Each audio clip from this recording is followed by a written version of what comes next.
All right, ladies and gentlemen, welcome back to another SLG meetup all the way from Kenya. I mean, right here behind me, there was a beautiful sunset, in fact, with elephants, so just got a bit too dark for this one, but I'll promise I'll be sharing some of these incredible adventures on the Instagram Live tomorrow. Now, for today, we have a very special guest. His name is Ryan Stewman, and he is the CEO of The Hardcore Closer. He has an amazing podcast with all interesting guests that talks about how to really hard close anything. Ryan, what's going on, my brother? And excited to have you here, brother. Yeah, man, I'm glad to have you. Man, I got a little sun. I was going to tell you. Sunburnt. I hadn't really looked at myself in the mirror, but yeah, I was on the tractor yesterday. I bought a building in Texas that's 22,000 square feet, big office building, and behind it is about 2 acres, and it was all wood. So yesterday we brought an excavator and a tractor and stayed out in the sun all day cleaning wow.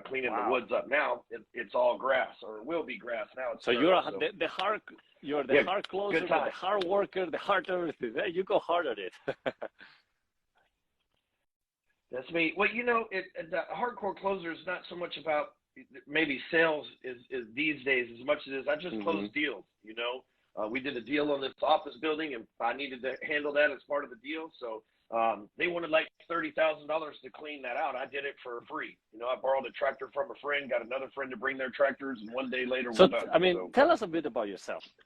Yeah, I've been. I started off in the mortgage world. So I was a loan officer doing residential mortgages for about 8 years. And in 2010, I got into the internet marketing world. I really saw this mastermind opportunity before a lot of other people, really before anybody was into doing it to the level that they are now. And so I started partnering with celebrities on TV and doing masterminds with them. So I would take like a real estate agent like Frederick Eklund that was on $1 Million Listing New York. And I would partner up with him and make him the face of it. And then I would run a mastermind on the back end, you know, and I would do all the sales, make sure all the customers were happy, like all of that stuff, right? And so, you know, flash forward, I've been doing that for 13 years now, obviously. And because I started that, I have my 13th year anniversary Tuesday of this week. So I've been doing it for 13 years now. And you know, and most people, they, you know, they don't run a business for 2 or 3 years and it crashes. So to have something that's been around for this long, you know, I've never been sued. I've never had a Better Business Bureau report. I'm not on the ripoff report. I've kept my word with our clients 100% of the time, you know, and, but that's like the business side. But, you know, in my personal life, I was adopted when I was age 7. My mom and dad split, and then I ended up getting adopted by my stepdad years later when they remarried. I dropped out of school when I was 15. I've been to, you know, in and out of 9 different prisons across the state of Texas. I did 3 years inside a prison. So when I was a young man in my teens and 20s, I was really lost because, you know, now looking back as an adult and the person that I am, I look back, I just had no leadership at home. You know what I mean? I found out everything about my parents wasn't what I thought it was, and I was this rebellious person that just wanted to get away from this abusive house that I lived in, and I was just willing to do anything, you know, and I didn't have an education in a sense of nowadays. I'm old, so now you can go on YouTube, and you can watch a video and learn how to do anything. I didn't have those resources, you know. You were lucky if you had an encyclopedia in your house, you know, and back then, and so. So, you know, I did things like sell drugs and stuff like that to survive, you know, just to live as a young man. There was probably a 4-year period from maybe 17 years old to 21 or so where I didn't have a house or an apartment or anything. I just crashed on people's couches, and I wasn't homeless in the sense of like I was, you know, sleeping on street corners and stuff like that, but I didn't have anywhere to live. I might crash at your house for a week and then, you know, meet somebody at your house that lets me crash at their place for a week, you know, and just kind of transient around. And so, but once I turned 30, I guess I was 31 when my oldest son was born, and it just kind of gave me a whole different reason. And I was already, you know, I made a mistake when I was 19 that I paid for forever, right? But in 2010, that because I was a felon, they took away my mortgage license. Even though my felony was from guns, it had nothing to do with mortgages. They took away my mortgage license and just said, hey, we know that you were successful, make millions of dollars in the banking world, but you can't do it anymore. We know you didn't do anything wrong in the banking world, but you can't do it anymore. Good luck. And really, that's why so many people go back to prison, because it would have been really easy for me to go, you know what, I'm just going to go back to criminal shit. This good guy shit don't work, you know. But instead, I thought, you know, I'm looking at saying, what skill set do I have? You know, and at that time, I knew how to do mortgages. Couldn't do that. I knew how to wash cars. Not going to do that. Knew how to sell drugs and failed at selling drugs, clearly, so I'm not going to do that. So I thought, well, you know what? I was successful at mortgages, and now that I can't do mortgages, why don't I teach loan officers some of the things that I did that helped me be successful? And so, like, that's literally how this whole thing got started. Was I started off teaching. I had an event, and a whopping 5 people showed up at this event. 5 people, right? You know, I'm gonna have this big event. God. 5 people showed up, and two of them worked with me at the job that I got fired from when they wouldn't give me a license. You know what I'm saying? Things like that. So, but flash forward, last year in 2022, that same event had 3,000 people in a stadium, and you know what? 3 of those 5 dudes were in the audience because they stood up when I called them out. Incredible. Oh, they're still around. But you talk about in your Apex about the G code. So tell me about the G code. Well, so one thing that I learned in prison specifically, and in my earlier life is if I don't have systems and routines in my life, I can't be successful. And so a lot of people have business systems, you know, they've got standard operating procedures, they've got a business plan and stuff, but they don't have that for their life. So the G code is what I call the code to greatness. If we're, let's say that we're like artificial intelligence living on a simulator, just for the grand scheme of things, then we've got to be coded, right? With us, our code is the DNA as a human, right?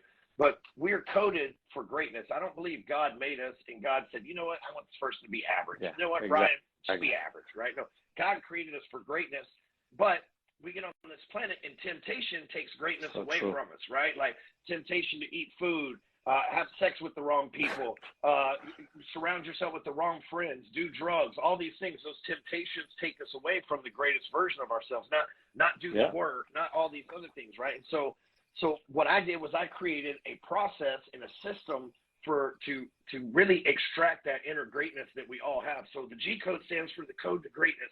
Every day I'm making sure that I got the right mindset, that I'm taking care of my body, that I'm taking care of my business, and that I'm taking care of the people that matter the most to me. And if you can get those 4 wins down daily, you created a system and a routine and a habit of winning in 4 areas every single day. You know what's crazy is I've got like 4,200 points. I think it's fantastic.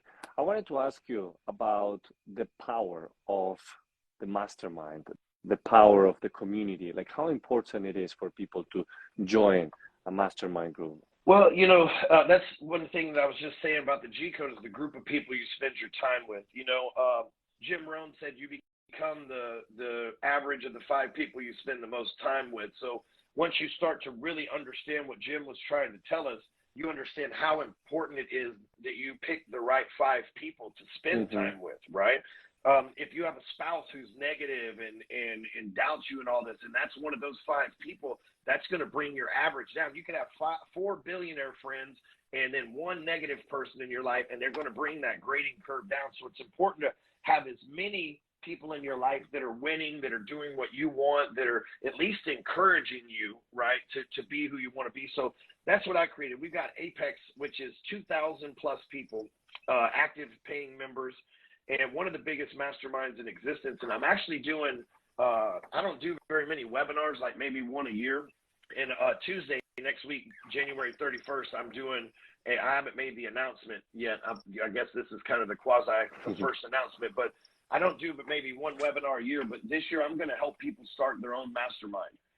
There's nobody that's better at it than me. Nobody has a bigger one than me. Nobody's done the things that I have. We have a well-run machine. I've done $50 million from mastermind sales, and I've got the receipts to prove it. It's not just something I've pulled out of my ass. And so, you know, we're going to help people, because what happened, I believe, is because of COVID and because of people mask and everything, whichever side you're on doesn't matter to me. But a lot of people split up. A lot of people, they lost their families, they lost their friends because they argued with them. They didn't politically agree with them. They didn't medically agree with them. And so a lot of successful people are just kind of lost and on their own and looking to reconnect with people that are going to get them recentered and grounded and help push them to success. Because, man, if anything's happened in the last 3 years, it's been divisiveness, you know, and I'm trying to go back and, like, the government and the media, they unzip the zipper. I'm trying to go back and zip the zipper back up to where we can all get back together again. Yeah, absolutely. And so in our Apex program, that's what we teach, the ways to live by the G code, those 4 things. And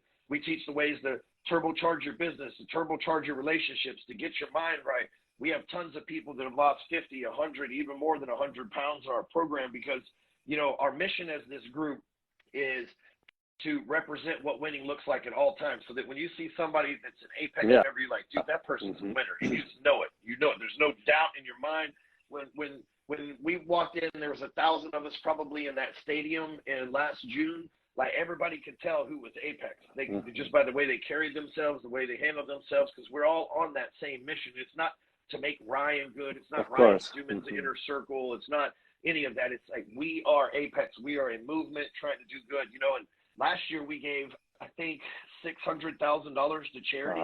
You know, like that's huge amount of money from just having that mastermind. We rescued sex trafficked kids. We had pedophiles arrested. We helped out churches feed people locally. We helped Navy SEALs and combat veterans get reacclimated into corporate jobs through therapy and stuff like that. Dude, we helped a lot of people. So it didn't just help the members.